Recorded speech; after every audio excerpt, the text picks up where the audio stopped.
Sean Diddy Combs is more than a music mogul. He's the nucleus of something far darker, a shadowed empire wrapped in glamour. His sons, Christian and Justin, aren't just heirs to wealth, they're watchmen, sentinels in a network designed to protect something ancient and sinister. Beneath the luxury lies a web of control, manipulation, and whispers of rituals that bind their power to something unholy. And now, his demon is after me. It moves like smoke in the air, unseen, yet suffocating, clawing at my mind and haunting my steps. The faint music I can't escape feels alive, pulsing with his name, with his hunger. Every shadow stretches too far. Every breath feels stolen. I don't know what he wants from me.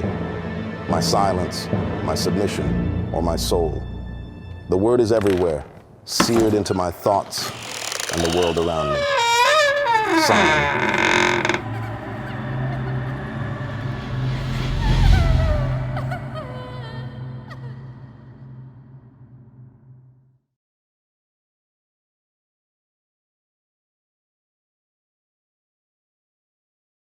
The rain poured like a deluge that evening, washing away the grime of the city and leaving the streets glistening under flickering neon signs. I was wrapping up my notes on an embezzlement case when the door to my office creaked open. She stepped in cautiously, her frame silhouetted by the dim streetlight behind her. Grace O'Marquet. Even if I didn't know her name yet, her presence was unforgettable, soaked to the bone, shivering, clutching a bag as though it held her last breath. "You're the investigator?" she asked, her voice wavering, fragile. "That's me," I replied, gesturing toward the chair opposite my desk. She hesitated, her wide, frantic eyes darting around the room before she lowered herself into the chair. She sat on the edge as if prepared to bolt at any moment. "You're not going to believe me," she said after a long silence. "Try me," I replied, leaning back. "I've heard plenty of unbelievable things." She nodded but said nothing for a while. I waited. Over the years, I'd learned to let people take their time when they came to me with something they were scared to say out loud. Eventually, the dam broke. "I worked on Sean Combs' yacht," she began. "I was a steward, one of the staff serving drinks, cleaning up after the parties." Her voice cracked on the word parties. "And something happened?" I prompted. She nodded, her fingers clutching the strap of her bag so tightly her knuckles whitened. "It wasn't just a party. It was something else, something wrong."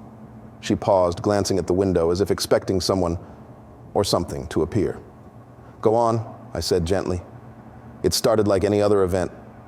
Music, drinks, celebrities. The kind of scene you'd expect, right? But as the night went on, it changed. People weren't just partying. They were doing things, weird things." Her words caught my attention, but I kept my face neutral. "What kind of things?" "They were signing contracts," she said, "but not with pens." The room seemed to grow colder. "What were they using?" Her voice dropped to a whisper. "Blood. Their own blood." I leaned forward, studying her. Grace's hands trembled, her body vibrating with tension. She didn't look crazy. Scared, maybe, but not unhinged. "Why would anyone do that?" I asked, my voice steady, despite the growing unease in my chest. She shrugged, her face tightening into a mask of helplessness. "I thought it was a joke at first, some kind of publicity stunt. But then I saw what happened to the people who signed. It was like something left them, or entered them. I don't know how to explain it." Her voice cracked on the last word, and for a moment I thought she might break down completely. But she didn't. She swallowed hard and kept going. Her eyes locked onto mine, pleading for understanding. I saw Sean do it too. He pricked his finger, signed his name, and smiled like he'd just won the lottery. And after that, her voice faltered, her gaze falling to the floor. "After that what?" I prompted gently. Her eyes filled with tears. "He wasn't the same anymore. None of them were. They got everything they wanted, fame, money, power, but it wasn't natural. It wasn't right." Her words sat heavy in the room, and I could feel the weight of them pressing down on me too. I wanted to dismiss what she was saying, to chalk it up to paranoia or delusion, but something in her voice kept me listening. "And you didn't go to the police because?"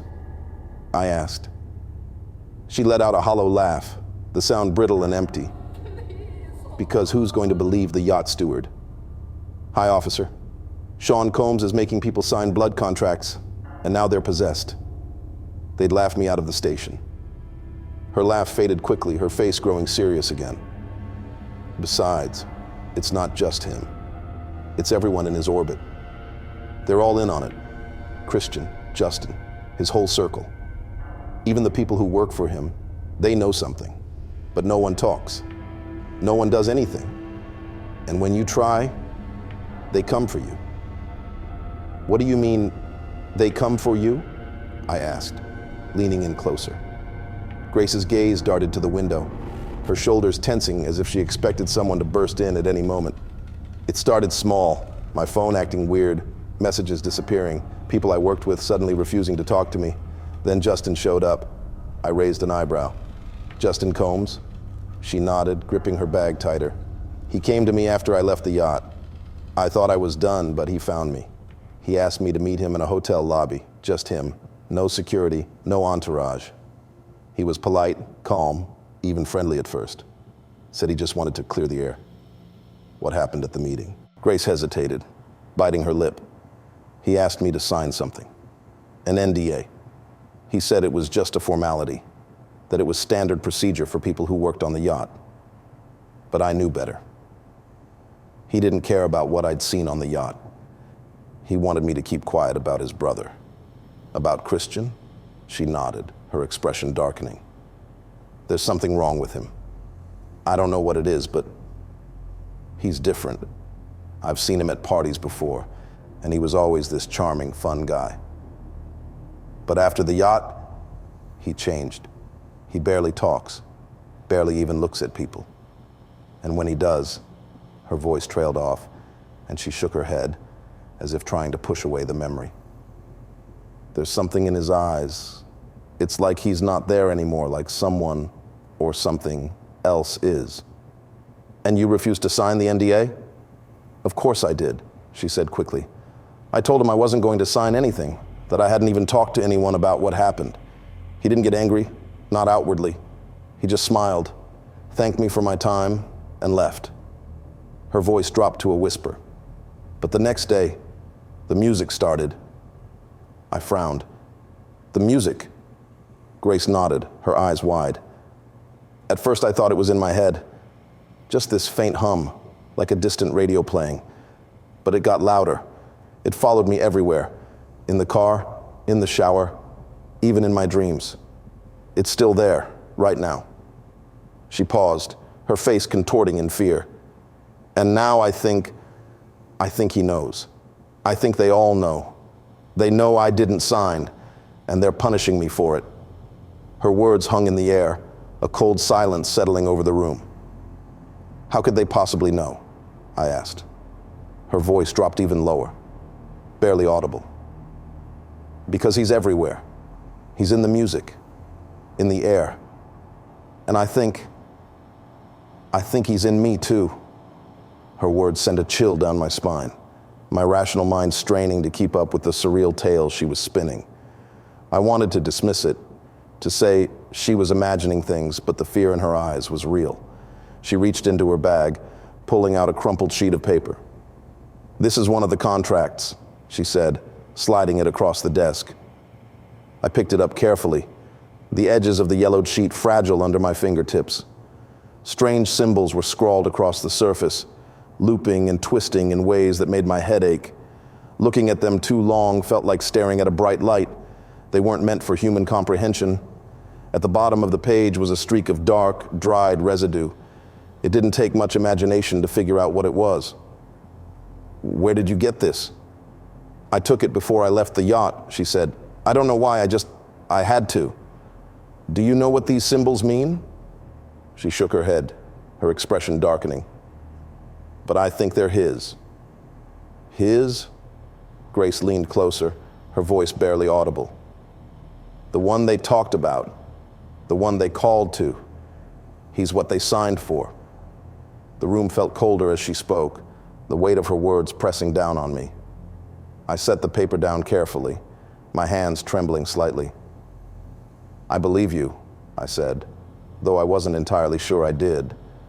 But her story, the fear etched into her features, it was enough to keep me listening. Grace exhaled, relief flickering across her face for the first time. "You're the only one," she said softly. And then, faintly, as if carried on a distant wind, I thought I heard it, a low, dissonant hum. My investigation took me down paths I hadn't walked in years. The thrill of piecing together clues was overshadowed by a growing sense of dread, something I couldn't shake, like a weight pressing against my chest. The paper Grace left behind was the starting point. Its symbols haunted me, twisting into my thoughts, even when I wasn't looking at it. I took it to a linguistics professor I knew, someone with experience in deciphering ancient texts. When I handed it to her, she frowned, her fingers tracing the strange sigils. "This isn't any language I recognize," she said after a long silence. "It's something else. It feels more like a code, but an organic one, alive." "What do you mean alive?" I asked. She hesitated, looking at me like she wanted to take back the words. "Forget I said that," she muttered. "I'll keep working on it." I left her office uneasy, the professor's expression etched into my mind.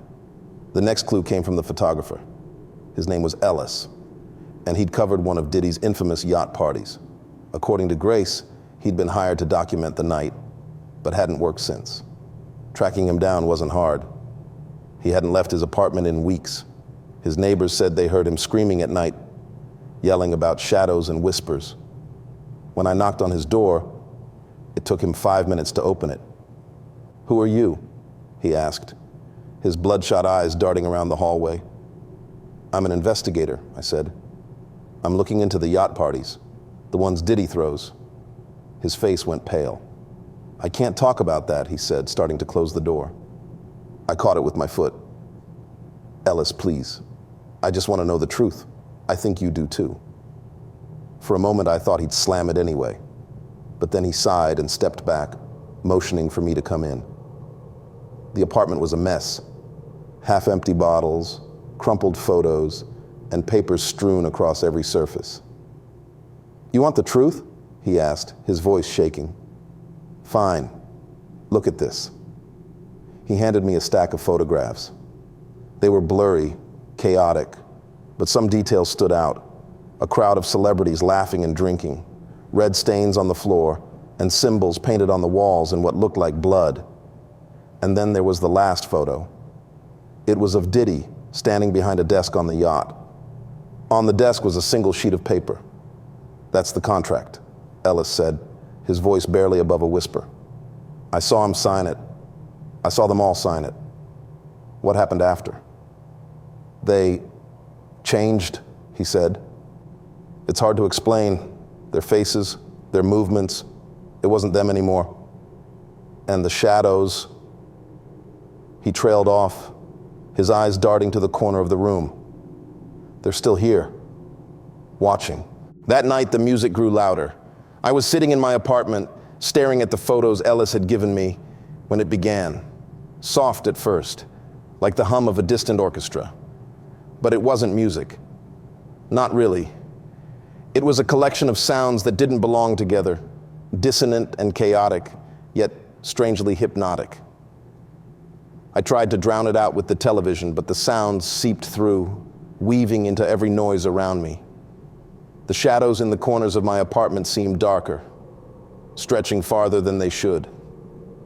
I turned off the lights and stared into the darkness, hoping for silence. Instead, I saw movement, faint, subtle, but unmistakable. Something was there. I don't know how long I sat in the dark, staring at the shifting shapes. By the time I turned the lights back on, the photos were gone. The only thing left on my desk was the paper Grace had given me. I don't know what drew me back to the yacht. Maybe it was desperation, or maybe it was something else, something stronger. When I arrived at the docks, The yacht loomed in the distance, its silhouette barely visible under the cloudy night sky. The air was still. The yacht was silent, eerily so, except for the faint hum of music that seemed to come from nowhere and everywhere at once. My feet felt heavy on the deck, the weight of my dread pressing me down with each step. The vast expanse of the deck stretched out before me, gleaming under the faint light of a moon obscured by drifting clouds. The air felt wrong, heavy, oppressive, like I was moving through something alive. The music wasn't coming from speakers, and it wasn't muffled, as it should have been, by the vast open water around the yacht. It was inside the yacht itself, a vibration in the floor beneath my feet, a resonance in the air that made my chest ache. I called out, but my voice was swallowed by the silence. Then it began. The deck beneath my feet groaned, the sound low and guttural, vibrating through my body. Shadows gathered at the far end of the yacht, twisting and stretching unnaturally, pooling together like ink spilled into water. The temperature dropped sharply, and I instinctively wrapped my arms around myself, my breath hitching in my throat. The shadows rose, coalescing into a shape I couldn't fully comprehend. It was tall, impossibly so, its hunched frame barely contained by the space around it. Its limbs were grotesquely long, ending in sharp, tapering fingers that twitched and cut through the air with deliberate precision. Its skin, if it could be called that, was black and in constant motion, writhing like smoke trapped behind glass. It had no face, no eyes, no mouth, yet its presence bore down on me, suffocating and inescapable. I felt it seeing me, tearing into me, without a single word. The yacht groaned again, louder this time, and the music swelled, its dissonant melody weaving into every corner of my mind. The creature stepped forward, its form rippling, and a desk appeared between us. The desk was old, wooden, its surface scratched and worn. I recognized it immediately. It was the same desk from my dreams. On the desk was a single sheet of paper, blank, except for a sigil at the top that seemed to shift and writhe like it was alive. Beside it was a pen, its surface gleaming faintly in the dim light. My hand twitched involuntarily, drawn to the pen. The creature tilted its head slightly, the shadows around it pulsing in rhythm with the music. And then it spoke. Sign. The word wasn't shouted, wasn't whispered. It simply existed, reverberating through the air, through my mind, as if it had always been there, waiting for me to hear it.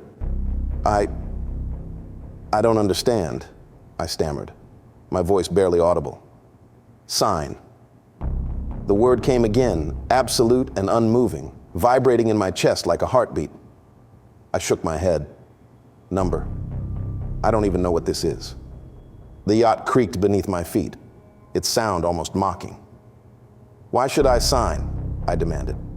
What happens if I do? What happens if I don't? It leaned closer, its presence pressing down on me until I could barely breathe. Sign. The simplicity of it was maddening, cutting deeper than any threat. I looked at the paper, my trembling hand moving toward the pen. Number, I yanked my hand back. No, I shouted, the word raw and defiant. The shadows pulsed, the music swelled louder, drilling into my skull.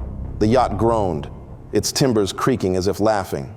I closed my eyes, bracing for what came next. I woke up gasping for air, my heart pounding against my ribs.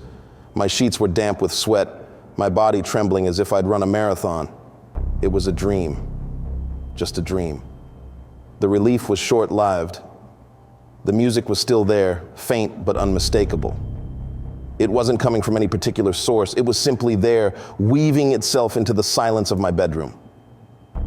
I swung my legs over the side of the bed, running my hands through my hair. My mind raced, trying to piece together what had happened. Was it real? I stumbled into the bathroom, splashing cold water on my face in a desperate attempt to ground myself. When I looked up, I froze. Written in the condensation on the window, in uneven, jagged letters, was a single word. Sign. My chest tightened, and I stumbled back. nearly knocking over the towel rack. The word remained, faint but clear, mocking me. I grabbed a towel and wiped at the window, my hand shaking. The letters disappeared, but the weight of their presence lingered. The music grew louder. I left the house in a daze, the morning light doing little to shake the chill that had settled deep in my bones. The music followed me, weaving into the hum of traffic and the chatter of pedestrians. I tried to focus on the road, on the mundane act of driving, but it was impossible. My thoughts were a jumbled mess, my mind replaying the dream, or whatever it was, over and over again. As I sat at a red light, I glanced in my rearview mirror. A little girl sat in the back seat of the car behind me.